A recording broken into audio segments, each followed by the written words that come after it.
This is the Hidden Killers podcast with Tony Brueski, featuring retired FBI Special Agent Jennifer Coffindaffer. Key evidence recorded over in the case against Richard Allen, the man accused of being the Delphi murder and the 2017 killings of Abby Williams and Libby German. It's something that came as a shock to a lot of us, hearing about two police interviews the week that the girls went missing with suspected Odinists, people that they thought, well, they could be involved in this.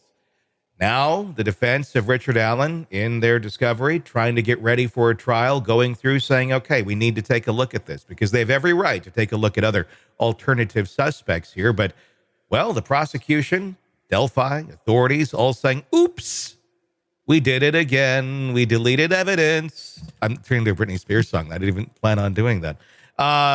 Jennifer Coffindaffer, retired FBI special agent. I guess it's par for the course, but I mean, how big of an impact is this going to make on this case against Richard Allen with these two kind of key pieces being gone? I think it's impactful. If it were just this, it wouldn't be as impactful. But the problem is with this case, and we're only seeing a small amount of issue to date that we're seeing in the public because we didn't get to have that Franks hearing. But we have seen the Franks documents. And I think that it is so problematic what was done, that was done very poorly on behalf of the police agency that investigated this initially. So in other words, there's going to be so many problems that come up. As you know, Tony, this is one of the cases that I've followed for years.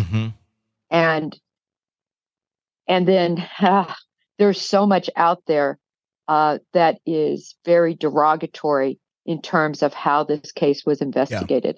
I mean, even the initial interview of Richard Allen, I could go on and on on. It leaves me tongue-tied because there's so much wrong with this case. You're right. I mean, it's one of those where you start talking about it and there's like 50 points that come to mind, and it's like you want to get them all out at once because they're all super valid. With this, I mean, if we're just to take a look back in time here at this, I mean, we were supposed to have that Franks hearing that conveniently all went to hell when Gull kicked out Baldwin and Rozzi. Then it was requested again, and then she says, no, we're not going to have it. There's not a conspiracy going on here. And conspiracy, I want to say this. I don't necessarily think conspiracy, there's Odinists running around that are sacrificing children. But conspiracy more so in the sense of somebody screwed something up at some point in this investigation, and then somebody covered it up one way, and then, people kind of caught on and they figured out that you're covering that. We better cover that cover up. And it just keeps going and covering and covering and covering and covering until we get to the point that we're at now. I mean, is that what you think is at play here more than, some sort of giant, we worship Odin and sacrifice children on Thursdays? Yes, absolutely. You said it exactly right. I think there is so much embarrassment for how the crime scene was initially handled. I mean, in this case, this is little Delphi, Indiana, just a few thousand people. I think there were 25 officers. Yeah. They had never had any sort of case like this. They took over a month to get the Bureau involved. The FBI comes in. They start to investigate. They finally did a search warrant for the landowner where this murder occurred right adjacent to. They finally were actually making, their way through this case, but there were too many things that had already occurred that didn't go right. I always look at Richard Allen's interview, how that all happened with the conservation officer not being followed up on. This is somebody who said he was there. Yeah. That should have instigated a new crime. I've always found it interesting at that news conference where they said, oh, well, the FBI, that was the FBI's fault. I mean, that's the bottom line is what they're saying on Orion, which is our system for basically putting together all the reports that come in and organizing them. I can tell you it is absolute malarkey because what happens is is all of that. When you get something like that comes in, it goes straight to the detective on it. And then that detective makes a decision. That's how it works in a command post. You don't have a secretary who, gets this to her to input in Orion making some decisions. No, that isn't how it works. And so from the onset with this case, a month before that, and then up until, the FBI was basically kicked off the case, if you will. And my understanding is that was because of, let's just call it strategy. They didn't agree. And the FBI has no venue, zero venue. They have to be invited by the local jurisdiction on a case like this. So the FBI is put out to pasture, and the locals continue to investigate. And I'm not saying they have it wrong. I don't know whether Richard Allen is guilty or innocent, having read all the information. I'm not sure. Yeah. But I can say this, that investigation is so deeply flawed. But I don't know if we'll ever get to see how deeply flawed it is because they didn't do the Franks. And how do you get there? Now, I mean, can we get back to having a Franks hearing? Can we get some sanity in this? Because everybody's just asking to take a look at the path that we got from point A to point B to C to D to Q, wherever we're at now. And it's nuts, but we don't want to do that, or Delphi doesn't want to do that. The jurisdiction there doesn't want to do it. The police there don't want to do it because it will inevitably, put a negative light on several people that probably have an interest in keeping their jobs.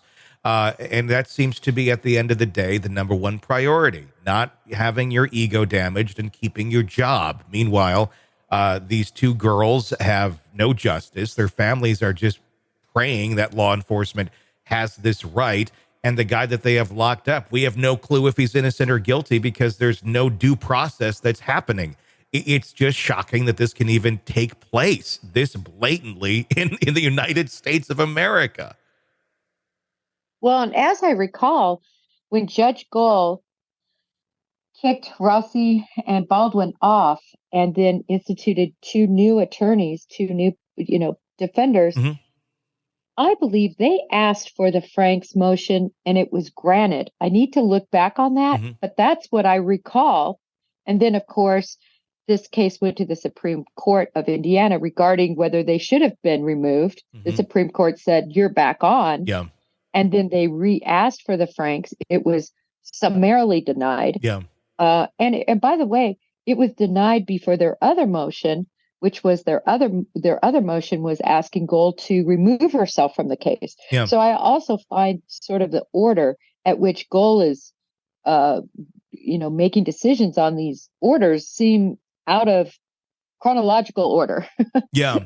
She seems to just ixnay what she doesn't want straight away and then put it in abeyance, the ones that she doesn't want to answer quickly. Again, I mean, I'm so sorry to digress here, but I cannot for the life of me understand how any judge could be convinced to keep Richard Allen not convicted in a lockup that is maximum security for the most heinous of heinous, only be allowed to exit 1 hour a day, and he is innocent under the eyes of the law. No one across the United States has done that way unless they tried to escape or tried to kill somebody or something. You don't, and to say that there is no county jail in all of Indiana that could house him is an absolute falsehood. Then there's a lot of problems in Indiana if we have no place to put someone with this. This is a common type thing. You don't go to prison when you're being tried for your crimes. This is not like, oh, we're starting to have laws here in this new land and need the jail to be up. Like, that's not how this is. Like, this is nuts. Want to listen ad-free? Want advanced access to all of our interviews before anyone else? Become a True Crime Today Premium Plus subscriber on Apple Podcasts. You get every episode commercial free. So you can binge on true crime until you can binge no more. Search True Crime Today Premium Plus on Apple Podcasts now, or go to our podcast page and sign up now. More of the Hidden Killers podcast next.